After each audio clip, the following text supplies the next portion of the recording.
nós estamos. Vamos estar orando neste momento, porque Deus ainda vai operar muito mais no meio de nós. Senhor, meu Deus e meu Pai, novamente, Senhor Deus, ó Pai, nós oramos ao Senhor, ó Pai. Até aqui, Senhor Deus, ó Pai, já tenho visto, Senhor Deus, ó Pai, o Teu manifestar, Senhor Deus, ó Pai, através das vidas, Senhor Deus, ó Pai, dos testemunhos, dos hinos entoados, Senhor Deus, ó Pai.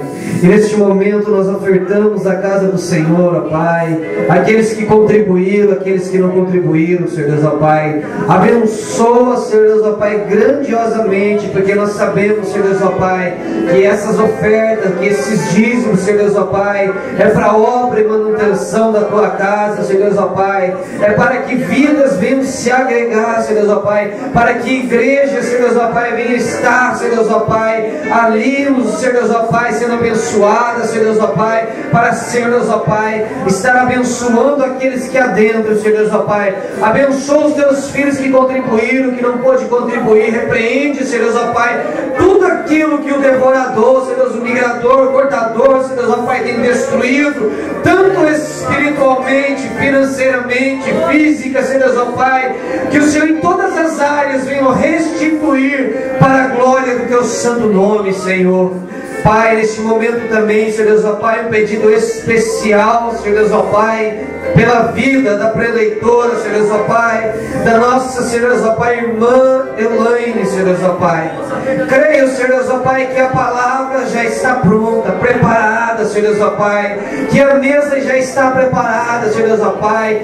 Usa a Tua filha, Senhor Deus, ó Pai, com muita unção, Senhor Deus, ó Pai, ousadia, Senhor Deus, ó Pai, autoridade, Senhor Deus, ó Pai, para profetizar, Senhor Deus, ó Pai, a Tua palavra com excelência, Senhor Deus, ó Pai, em nome de Jesus, ó Pai, e que a Tua palavra vá de encontro a cada coração, Senhor Deus, ó Pai. Repreende todo o mal, Senhor Deus, tudo aquilo que impeça os Teus filhos de ouvir e receber essa palavra, mas que o coração dos Teus filhos nessa noite esteja aberto, Senhor Deus, ó Pai, e preparado, Senhor Deus, ó Pai, pelo que o Senhor vai fazer nesta noite, Pai. Em nome de Jesus, ó Pai, nós Te pedimos e Te glorificamos, em nome do Senhor Jesus Cristo. Amém.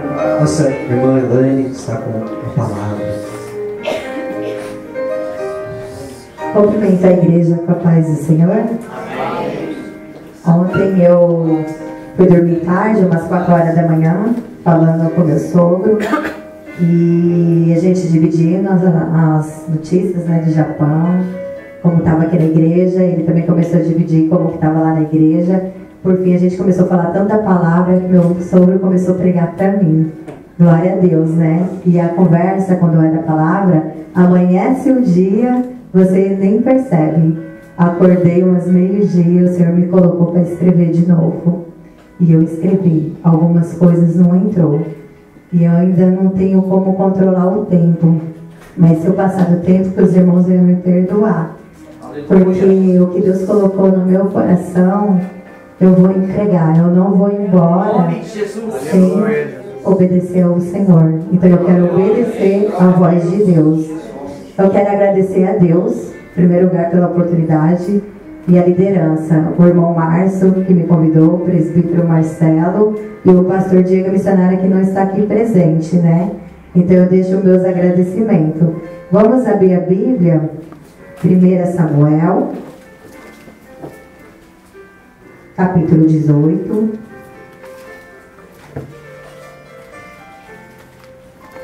Versículo 14. 1 Samuel, versículo 18. Quer dizer, capítulo 18. Né? Capítulo 18 e o versículo 14. O Senhor me trouxe uma palavra que é para jovem, para mãe, né? É para criança, então é para todos que estão aqui. Aleluia, Jesus. Glória a Deus. E Davi se conduzia com prudência em todos os seus caminhos, e o Senhor era com ele. Amada igreja, pode sentar. Então eu escolhi Davi para estar falando sobre a vida de Davi. Eu vou dar uma passeada pela Bíblia. O nome de Davi foi buscar o significado. O significado do nome de Davi é amado. Então ele era amado de Deus, ele era amado do povo de Israel, ele era amado pelo filho de Saul, Jonatas, e ele foi amado pela filha de Saul, Mical. Então ele foi um jovem muito amado. Era um homem belo, embora de pequena estatura, forte, corajoso e prudente no falar. Ainda bem jovem, já era compositor, músico, também chamado doce cantor de Israel, guerreiro e estrategista militar. Então ele foi um adolescente abençoado. E ele tinha uma prudência no falar. Que a gente venha criar nossos filhos assim, com uma prudência no falar. Que nossos filhos venham a ser obedientes. Mas só que vai depender da nossa criação. Davi foi um jovem estimado por todo o povo. E Deus era com ele. Você pode ver no versículo 14. Foi amado por todo o povo, como eu já falei, né? Foi um jovem humilde.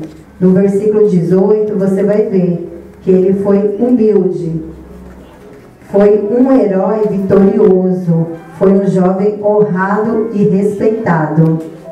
Davi foi um jovem cheio do Espírito Santo. Vamos lá ver 1 Samuel, capítulo 16, versículo 13.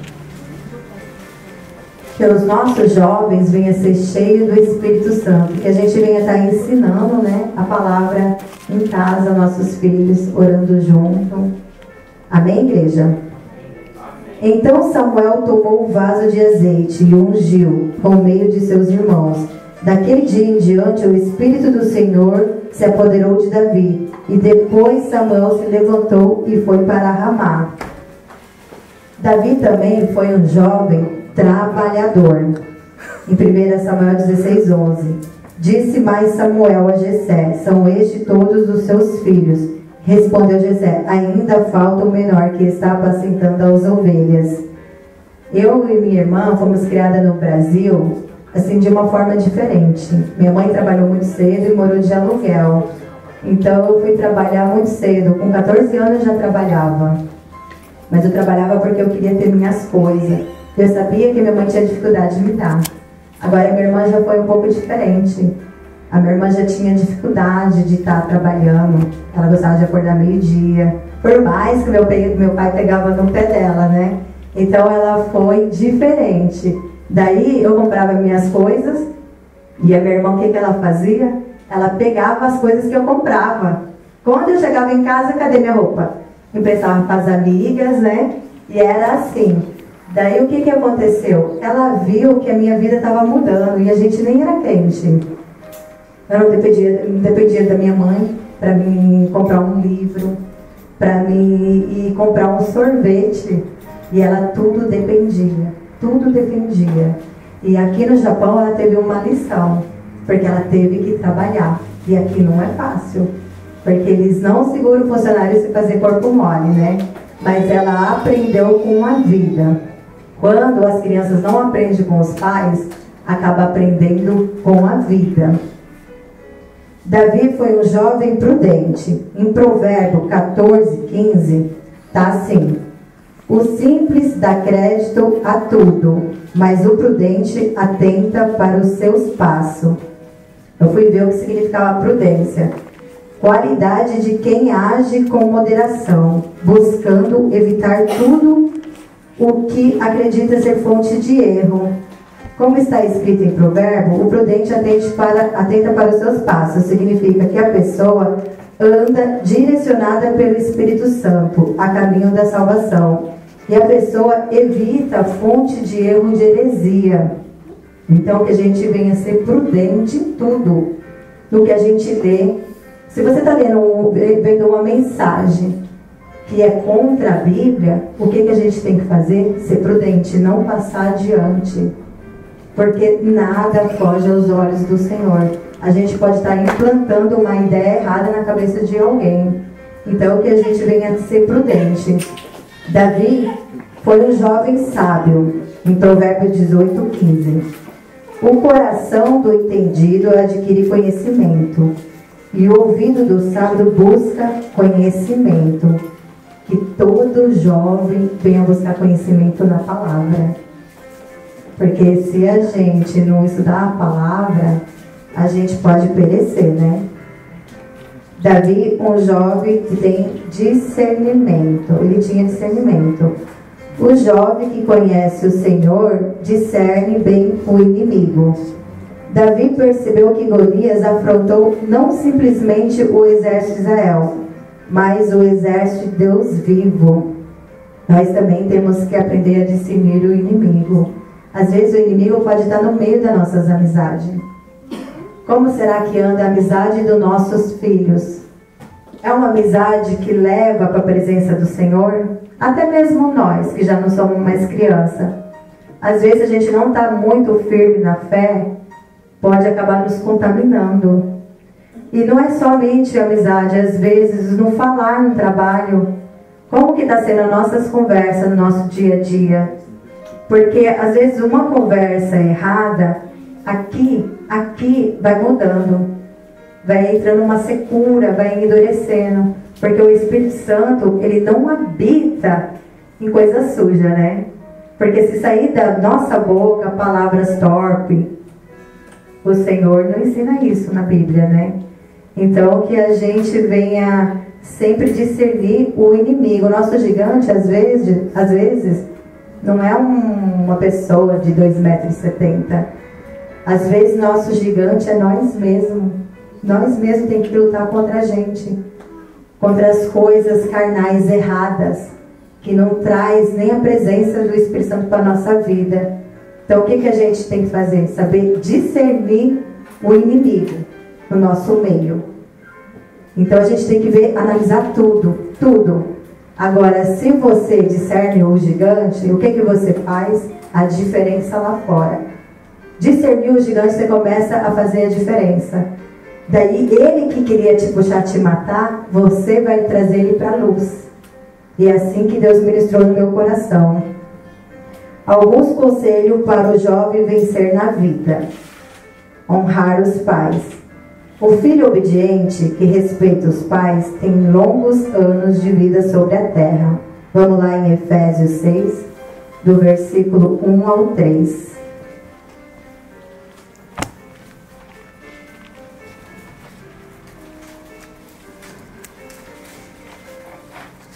Aleluia, Jesus. Glória a Deus. Amém? Efésios 6, 1 ao 3. Vós, filhos, sede obedientes a vossos pais no Senhor, porque isto é justo. Honra teu pai e tua mãe, que é o primeiro mandamento com promessa, para que te vás bem e sejas de longa vida sobre a terra. Então, que a gente venha obedecer. Eu sei que isso daqui, quase todos os cultos de jovem, é falado, né? Esse versículo. Então, que nós, até nós mesmos, né? Que os pais estão longe, que a gente venha honrar nossos pais, ligar de vez em quando, saber como eles estão. E as crianças que estão aprendendo agora, que venham ouvir mais os pais. Porque eles querem o melhor para nossas vidas, né? O jovem, ele purifica o seu caminho. O jovem deve purificar o seu caminho por meio da palavra de Deus. Em Salmos 1, do versículo 1 ao 3. Bem-aventurado o varão que não anda segundo o conselho dos ímpios, nem se detém no caminho dos pecadores, nem se assenta na roda dos escarnecedores. Antes tem o seu prazer na lei do Senhor, e na sua lei medita de dia e de noite. Pois será como a árvore plantada junto a ribeiros de água, a qual dá o seu fruto na estação própria, e cujas folhas não caem, e tudo quanto fizer prosperará. Então, o jovem que purifica o seu caminho, ele vai ser um jovem firme na presença de Deus, fiel, no lar também. Ele vai ser um jovem mais cheio do Espírito Santo, porque Deus, ele quer o jovem assim, puros. E o jovem também, ele tem que ter um bom caráter. O jovem que é um cristão exemplar, toma sábias decisões. Ele assume os seus erros. Como que está a gente, né, na educação dos nossos filhos? Nós estamos implantando uma ideia de ele ser forte lá na escola, deles assumir o erro deles, ou a primeira coisa que eles fazem é ligar para o papai e para a mamãe. Está acontecendo aqui um problema na escola japonesa, vem resolver para mim. E não é assim. O jovem tem que assumir o seu erro. Não é só jovem, todos nós temos que assumir nossos erros, porque Deus é com a gente. E se a gente errar e pedir perdão para o Senhor vai nos perdoar.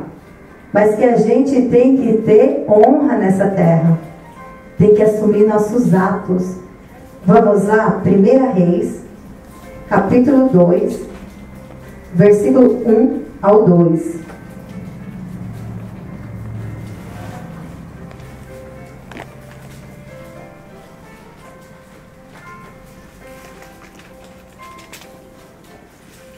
Primeira Reis, capítulo 2, versículo 1 ao 2. E aproximaram seus dias da morte de Davi, e deu ele ordem a Salomão seu filho, dizendo: eu vou pelo caminho de toda a terra, esforça-te, pois ser homem. Algumas traduções está, porta-te como homem. Então aqui fala da responsabilidade, porta-te como homem. A gente não pode deixar o quê? Que a carnalidade venha tomar conta, né? Que venha ter responsabilidade nos nossos atos. Porta-te como homem, ou porta-te como uma mulher, né? Porque é para os dois. Então que a gente venha ter responsabilidade em tudo, assumir nossos erros e nossos atos. E as nossas crianças precisam dessa disciplina. A gente vê quantas crianças que foi crescendo sem um bom exemplo dentro de casa. E assim foi não tendo responsabilidade. Porque não tinha um bom espelho. Ver pais que devem para um monte de gente. Isso não pode acontecer. Porque a gente está na palavra. E qual é o crédito? Que crédito que a gente tem? Pede emprestado e não tem como pagar. É mais fácil fazer o quê? Pedir dado. Porque o irmão vai ver que você está passando por um problema, o que vai fazer? Vai se compadecer da dor. Então que a gente venha aqui ser mais honesto, ser honesto. Porque Deus quer um povo puro. E aqui também a Bíblia fala que manda o crente fugir daquilo que é maior e mais forte do que ele. Pense o que está fazendo esfriar na presença de Deus. O que será que está fazendo? Então a gente tem que fugir daquilo que possa estar tirando a gente da presença do Senhor. Mateus 26, capítulo 26. A igreja pode acompanhar. O versículo 41. Vigiai e orai, para que não entreis em tentação. Na verdade, o espírito está pronto, mas a carne é fraca. Se quisermos viver livres do sofrimento que o pecado provoca, temos que vencer as tentações, aceitando o fato que somos fracos diante do pecado. A carne é fraca e não importa o quanto o nosso espírito está forte, a nossa carne é sempre fraca. A aceitação deste fato é essencial para vencermos as tentações, pois é exatamente quando estamos nos sentindo forte é que baixamos a guarda e cometemos os maiores erros. Então é nisso que a gente tem que vigiar e orar, porque nos momentos que a gente mais está se sentindo forte é onde que a gente vai abaixando a guarda. Daí o que acontece? Qualquer probleminha, tanto no serviço como no Brasil, pode vir nos derrubar por falta de vigilância, por falta de oração. Então a gente tem que estar sempre orando e vigiando. A partir do momento em que aceitamos a realidade da nossa fraqueza, passamos a agir com mais prudência. É notório que quem está aprendendo a dirigir geralmente é mais cuidadoso do que aquele que já tem larga experiência no volante. Uma pessoa que ela aprende a dirigir agora, ela acabou de tirar a carteira, ela vai andar bem devagar, sempre ela vai estar assim com o cinto, sempre olhando, né? Agora uma pessoa que tem muita experiência no volante, já coloca o banco lá atrás. Coloca o branco lá atrás, já coloca o cinto e quando vê já está 80, 90. E aí é onde que não está sendo vigilante. Daí pode acontecer uma multa e bem naquele momento que a gente não tem dinheiro para pagar. É bem nessas horas que acontecem as coisas, né? Ou um acidente, de repente um acidente. E é onde pode se enrolar tanto um crente como um ímpio. Pode haver uma morte. E a gente na palavra pensa viver com uma culpa de uma morte por causa de imprudência, falta de vigilância. Então a pregação hoje é para jovens, é para a gente estar atentos o que nós estamos ensinando. Daqui a pouco essas crianças tudo vai estar com 18 anos, tudo querendo tirar carteira e sempre ensinar, nunca dirigir sem carteira. Eu já fiz isso. Eu já dirigi 5 anos sem carteira, mas só que Deus foi misericordioso com a minha vida. Trabalhava no serviço que era tão longe e eu morava num lugar que o mercado era uns meia hora e tinha uma subida. Daí uma vez fui tentar comprar um saco de arroz e foi tão difícil para eu levar esse arroz e eu entrei na imprudência. Mas só que Deus teve misericórdia da minha vida. Quando Deus começou a falar para mim mudar, meu coração, muda filha, eu fui, tirei minha carteira. Não foi fácil, não passei de primeira, acho que eu passei de quarta, mas só que eu tirei a carteira. Mas só que aqueles hábitos errados estavam tanto tempo comigo que eu estava com a carteira e eu olhava, polícia, por quê? Tanto tempo fazendo errado. Mas que a gente venha fazer o certo, para que não venha acontecer algo que venha nos derrubar. Que a gente que não venha dar brecha para o inimigo trabalhar na nossa vida. A gente tem que tampar todas as brechas. Vamos ler aqui no versículo. Não, ó, aqui vou falar do algo que eu já ia passar em branco. Para a gente estar vigiando, não dê lugar ao diabo, estabeleça limite para você mesmo. Mantenha longe das situações de queda e pecado. E também a gente tem que vigiar em outros hábitos, a não ser no só carro, carteira, né? Mas para a gente não pegar aquele caminho, aquele que sabe que leva à perdição. Não entre naquele lugar, vocês também sabem que lugar que é esse, que pode tirar do seu caminho, que é o caminho da perdição. Não acesse aquele site você também sabe qual que é. Que eu não preciso estar falando, que tira a gente da presença do Senhor. Evite o olhar. Todo mundo sabe qual é o olhar que é errado. Eu não preciso estar falando qual é o tipo de olhar que faz a gente pecar. Não compre aquela revista. Aquela revista, os irmãos também sabem qual é. Principalmente quem tem filho homem, adolescente. Aquela revista que cria hábitos e depois, quando casa com a mulher, como tirar esse hábito? E sempre deixar em casa o cheque e o cartão de crédito. Quem tem cartão de crédito aqui sabe que isso é uma arma se não saber usar. Que nem eu, no caso, eu tenho um cartão de crédito, então eu já aviso. Se eu não controlar o meu cartão, gastar mais que eu recebo, como que vai ser? Imagina não saber controlar o cartão de crédito e o cheque, tem que deixar em casa. Orando, né? A gente tem que sempre estar orando, porque a tentação pode vir com uma intensidade forte, pode nos sobrevir com muita força, mesmo quando nos mantemos conscientes da nossa fraqueza. Vamos ver a vida de Pedro antes de orar. Antes de orar, tudo que ele prometeu. Mateus 26. Vamos entrar em Mateus 26?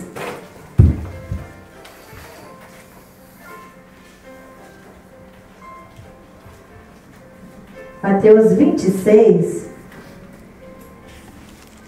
versículo 31 ao 35.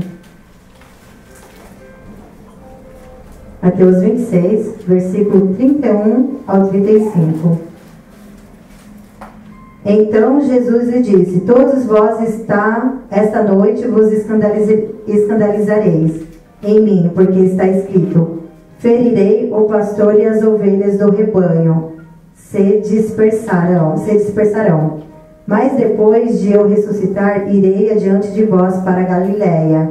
Mas Pedro respondendo disse-lhe: ainda que todos se escandalizem em ti, eu nunca me escandalizarei. E disse-lhe Jesus: em verdade te digo que nesta mesma noite, antes que o galo cante 3 vezes, me negará. E disse-lhe Pedro: ainda que me seja necessário morrer contigo, não te negarei. E todos os discípulos disseram o mesmo. Todos os discípulos disse o mesmo. Então ele falou isso antes de orar. Quando a gente está orando, a gente cumpre com o que a gente fala, porque o Espírito Santo, bem antes do acontecimento, ele vai falar no nosso coração. Olha o que aconteceu. Pedro fazia promessas vazias a Deus, com base num cristianismo que ele não tinha. Como Pedro, Jesus hoje também nos avisa sobre algo terrível que está para acontecer. Mas ao contrário de nos humilharmos, cantamos e oramos aquilo que não estamos dispostos a fazer. Quantas pessoas que louvam que quer morrer pela cruz e tem dificuldade de estar na presença do Senhor. Por quê? Por quê? Porque às vezes quer ver um filme e está louvando, que ama estar na casa do Senhor. Então, como é que a gente está orando? Às vezes a pessoa ora pedindo, querendo estar trabalhando na casa do Senhor, mas não está disposto a pegar no batente. Então, como que a gente está? Como estão nossas orações? Nós estamos orando para pegar na massa mesmo? E o Senhor tem falado muito isso, porque muitas vezes queremos fazer, mas não estamos dispostos a vencer a carne. Porque a carne, o que a carne está falando? Fica em casa, fica um pouco na internet, a carne quer isso. Então Deus, o que Ele quer da gente? Que a gente venha orar com sinceridade, com busca, com desejo. Porque quando a gente tem desejo, o Espírito Santo ele vai trabalhando conforme a gente vai pedindo. Mas não pode ser da boca para fora, tem que ser com muito desejo. E o Espírito Santo vai trabalhar, porque você está abrindo o seu coração. Pedro orando com Jesus. Vamos lá. Agora, Mateus 26, no versículo 36 ao 46. No versículo 36 ao 46. Então chegou Jesus com eles a um lugar chamado Getsêmani e disse aos seus discípulos: assentai-vos aqui enquanto vou além orar. E levando consigo Pedro, os 2 filhos de Zebedeu, começou a entristecer e a se angustiar-se muito. Então lhe disse: a minha alma está cheia de tristeza, até a morte, ficai aqui vigiando comigo. E indo um pouco adiante, prostou-se sobre o seu rosto, orando, dizendo: meu pai, se é possível, passa de mim esse cálice, todavia, como eu quero, como tu queres. E voltando para os seus discípulos, achou adormecidos e disse: Pedro, então nenhuma hora pudeste vigiar comigo? Vigiai e orai, para que não entreis em tentação. Na verdade, o espírito está pronto, mas a carne é fraca. E indo segunda vez, orou, dizendo: meu pai, se este cálice não podes passar de mim, se eu o beber, faça-se a tua vontade. E voltando, achou outra vez adormecidos, porque os seus olhos estavam carregados. E deixando-os de novo, foi orar pela 3ª vez, dizendo a mesma palavra. Então chegou junto dos seus discípulos e disse: dormi agora e repousai, eis que é chegada a hora. O Filho do Homem será entregue nas mãos dos pecadores. Levantai-vos, partamos, eis que é chegado o que me traiu. Então, aqui, assim que advertiu a Pedro, Jesus o levou para o jardim do Getsêmani para orar. Por quê? Porque estava dando a Pedro uma chance de se preparar para uma noite onde deveria decidir entre negar a Cristo ou segui-lo. O que Pedro fez? Pedro orou? A gente acabou de ler aqui na palavra. O que foi que Pedro fez? Ele orou? Sim ou não? Não, ele não orou, ele dormiu, como muitos de nós estamos dormindo. E ele falou para Jesus: E ele falou que estaria com o Senhor, que não ia negar. Isso foi antes de orar. Como que está sendo as nossas orações? Como que nós estamos orando para o Senhor? Ele era um discípulo, ele andava com Deus. Mas só que Jesus ainda alertou ele. Você vai me negar 3 vezes. Ele falou não, antes de orar. E o que foi que aconteceu? Ele dormiu. Como muitos de nós estamos dormindo. Como ele acabou dormindo, ao invés de orar, acabou também deixando o seu futuro desprotegido. E as armadilhas contra ele não foram desarmadas pela oração. Ele deixou o seu futuro desprotegido. Então que a gente não venha deixar o nosso futuro desprotegido, nem dos nossos filhos. Que nossos filhos venham ter uma vida de oração, de convicção na palavra. Que a gente venha ler a palavra junto com eles. Porque esse dia, como chegou para Pedro, pode chegar para cada um de nós. Pode chegar para cada um de nós. Se a gente estiver preparados na oração, a gente pode proteger o nosso futuro. Porque poderia ter sido evitado. Pedro nega Jesus 3 vezes. Vamos lá. No versículo 69 ao 74. No versículo 69.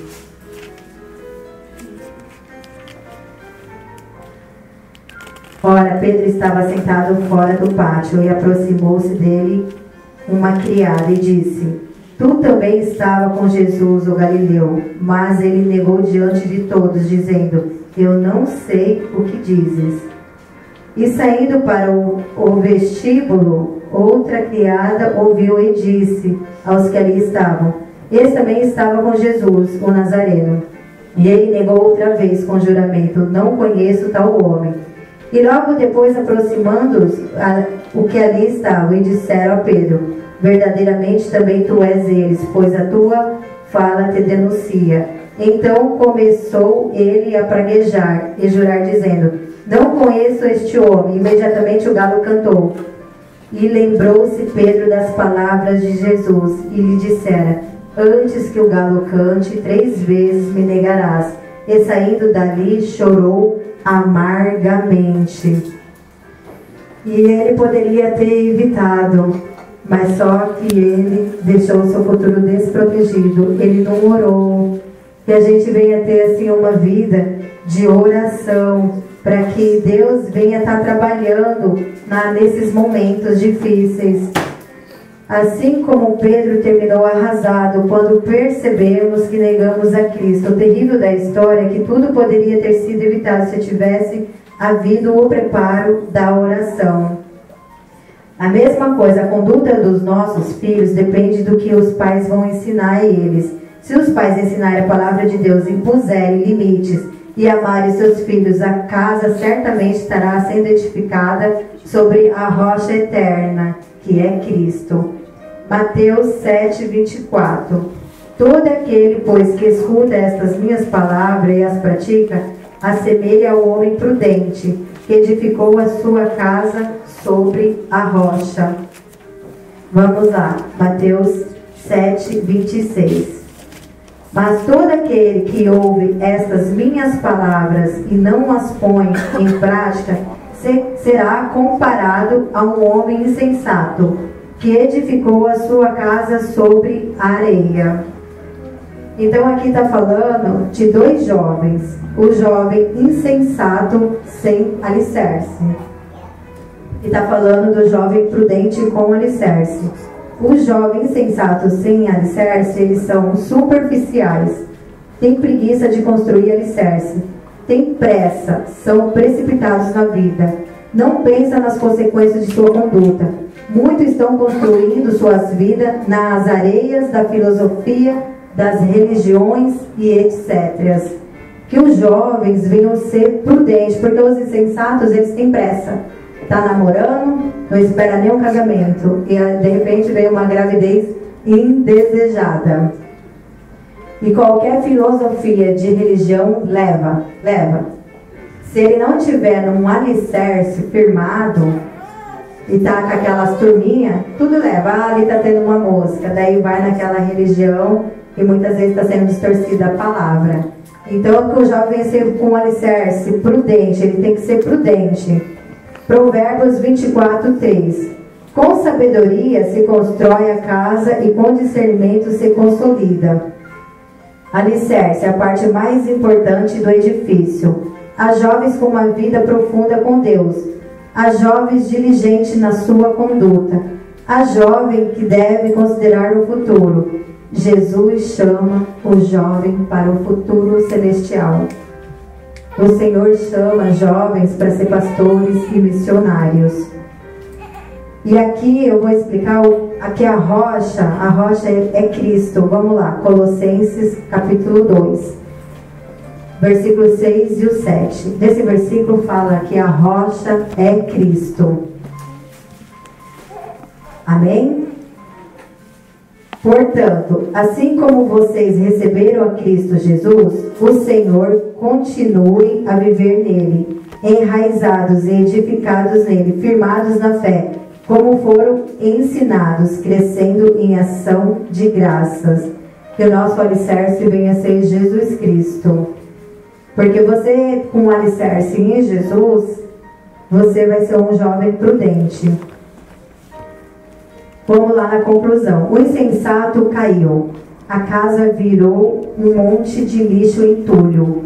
Quantas vidas hoje estão arruinadas? Quantas pessoas serão julgadas e condenadas por Deus no final dos tempos? Quantas e quantas pessoas recebem a palavra? E quantas pessoas que não obedecem a palavra? Quantas? Deus está dando a chance para todos, para que a gente venha viver com Ele no céu. A gente vê crentes imprudentes como Saul. Saul foi o primeiro rei levantado por Deus. O que ele fez? A inveja, os ciúmes endureceu seu coração. Ele teve uma obediência incompleta. Não obedeceu por completo o Senhor. E onde ele procurou ajuda? Foi na palavra que Saul procurou ajuda? Não, foi no espiritismo, feitiçaria. Quantas pessoas estão buscando nesse caminho? Quantas e quantos crentes estão se encontrando buscando ajuda em espiritismo? Porque não tem alicerce, porque são insensatos. E qual foi o fim de Saul? Qual foi o fim de Saul? Foi morte. Suicídio, a espada. Quantos jovens estão se matando sendo crente? Quantos jovens, por falta de prudência, por ser insensato, né? E o Salmo 119, 37 diz: desvia os meus olhos de contemplar a vaidade, vivifica no teu caminho. Muitas pessoas pecam porque perderam a alegria da salvação. Quem tem a alegria da salvação abandona o pecado de uma vida dedicada a Deus. Davi, no Salmo 51, do versículo 10 ao 12, ele confessa o seu pecado. Ele suplica o perdão e roga a Deus que lhe renove o espírito reto. Se uma pessoa ela entra em pecados abomináveis e ela se arrepende de todo o coração, o Senhor, ele renova um espírito reto. O que aconteceu com Saul? Ele não se arrependeu. Buscou em lugares errados. Não foi na palavra que ele buscou. E o seu fim foi trágico. E aí muitas pessoas têm que ser como Davi. Pecou, se arrependeu e rogou a Deus um espírito reto. Deus o transformou. Porque ele se arrependeu. Vamos concluir o prudente. O prudente permaneceu inabalável. Salmo 125:1. Os que confiam no Senhor são como o monte de Sião, que não se pode abalar, mas permanece para sempre. Que a gente venha permanecer para sempre na presença do Senhor. Irmãos, eu já estou acabando, tá? Vamos em João 8, capítulo 8, versículo 51. João 8, versículo 51. Asseguro-lhes que se alguém obedecer a minha palavra, jamais verá a morte. A pessoa que obedecer a palavra do Senhor, jamais verá a morte. Se a gente construir os alicerces firmes, a nossa casa na rocha, nossos filhos vai ser inabalável e a gente vai estar com Jesus. Não vamos ver a morte. Irmãos, agora já está o fim.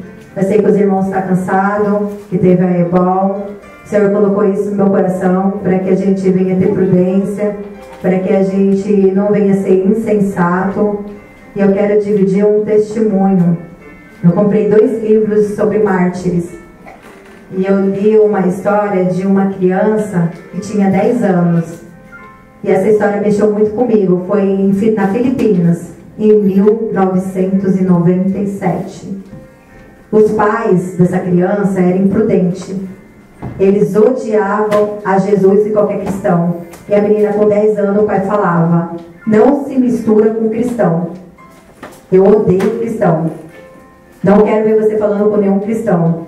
E perto da casa dessa menina, na vila que ela morava, tinha uma igreja. Bem perto.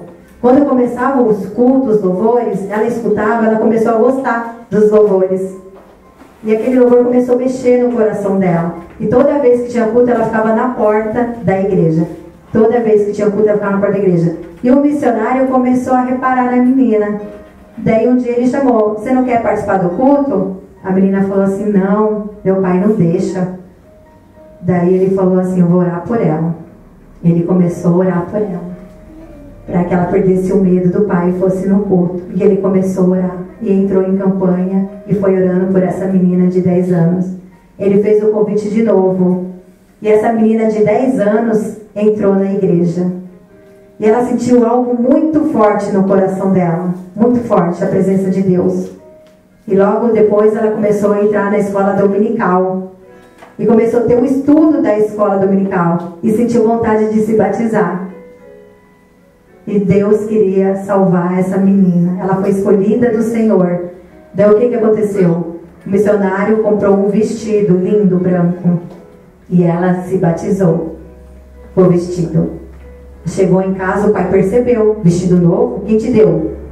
Começou a apertar a menina: quem te deu esse vestido? Esse vestido de crente? Daí a menina teve que contar.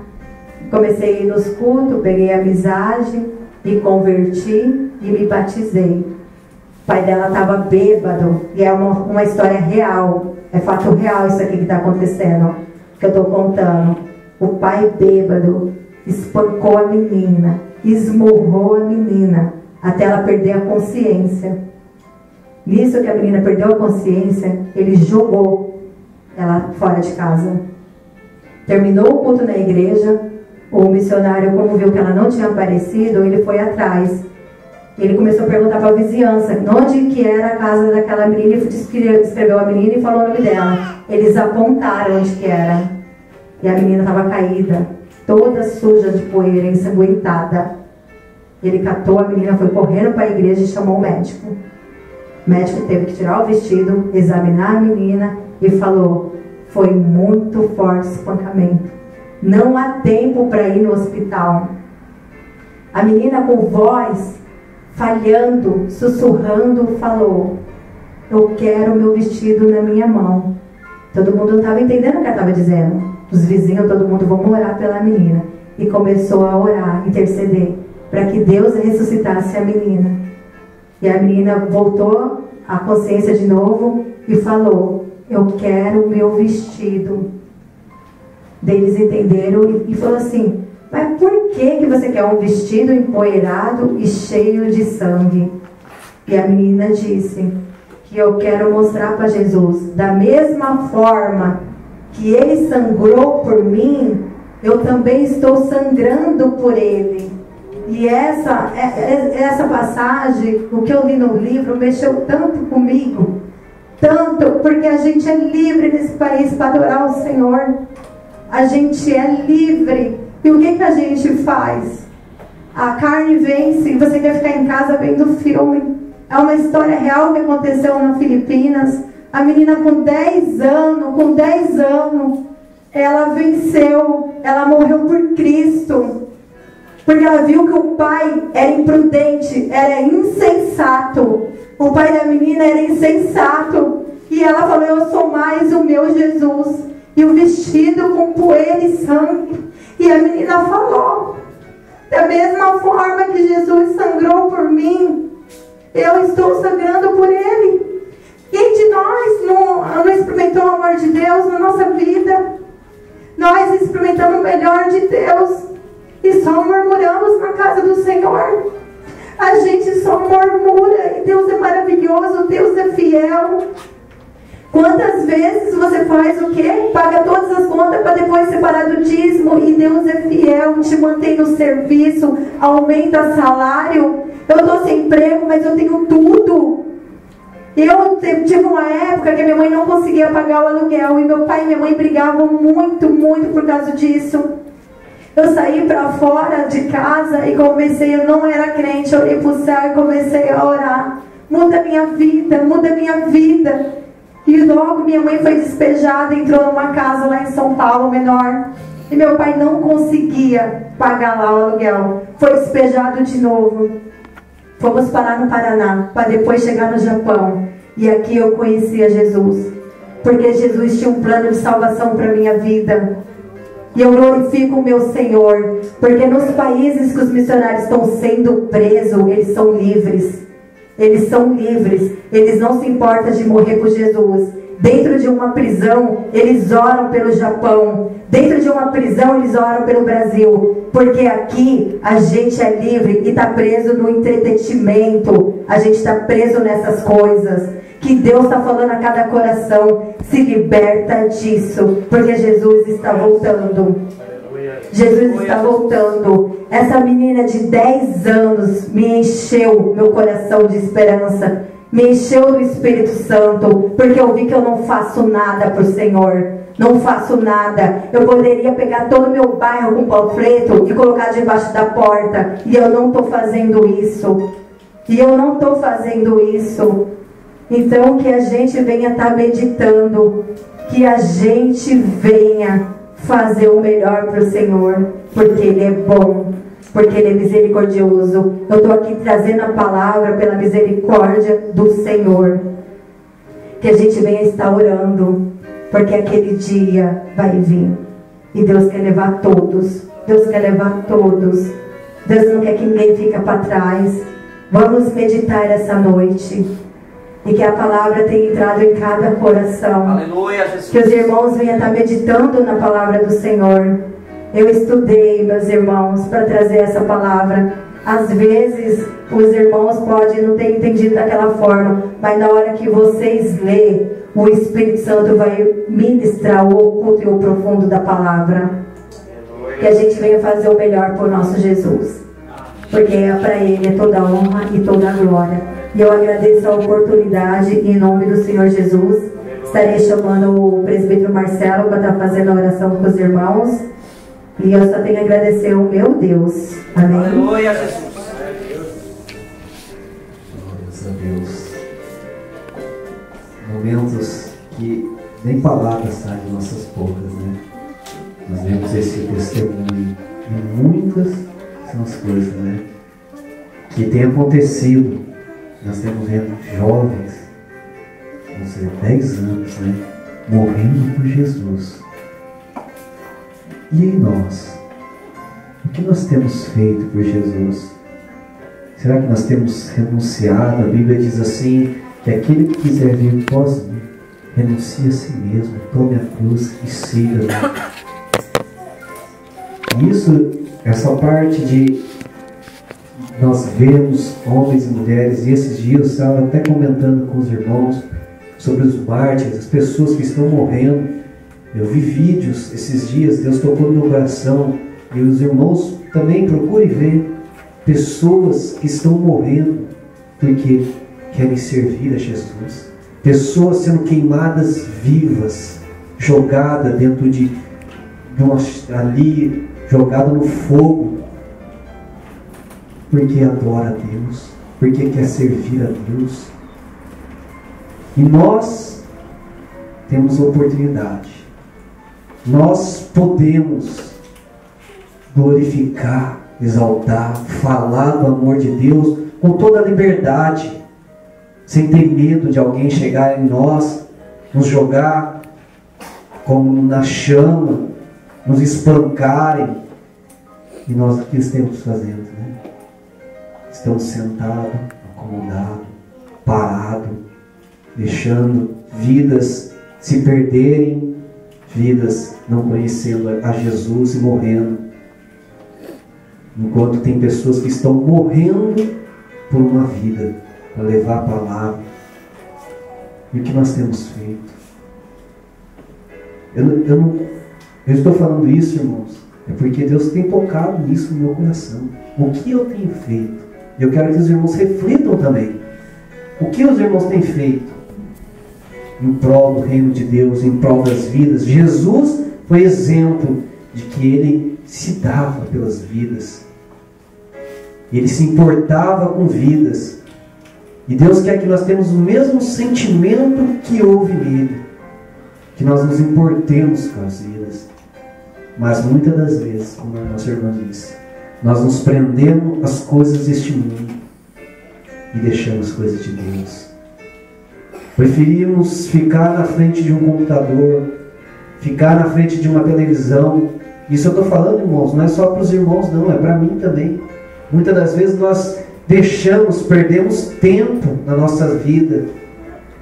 Nós perdemos tempo de levar uma palavra para alguém, de panfletar, de ligar para o irmão e perguntar: está tudo bem?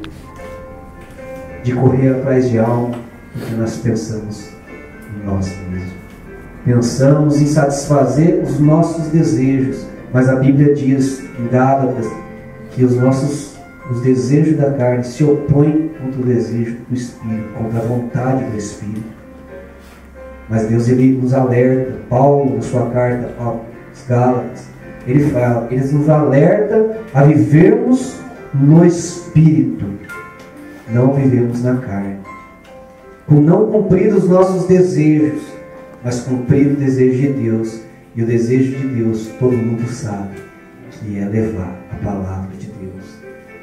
Eu sei que é um culto de jovens.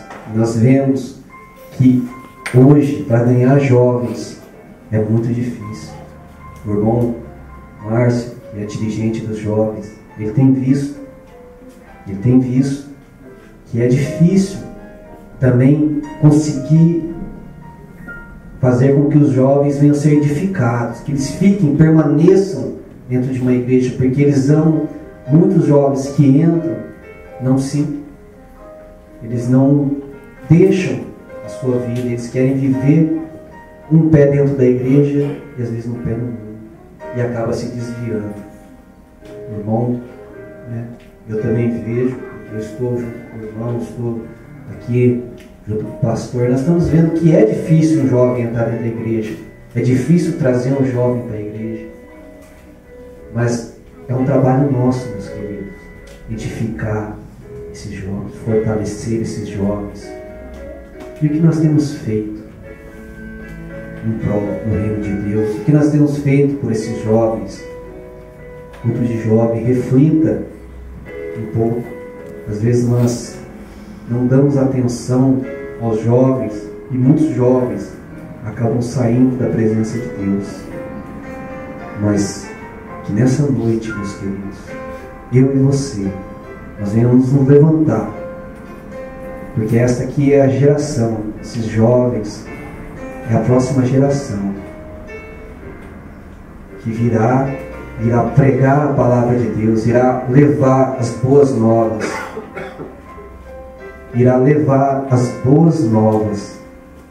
dará continuidade no trabalho que Jesus começou, que nós estamos agora fazendo, e eles continuarão, para que o nome de Deus seja glorificado.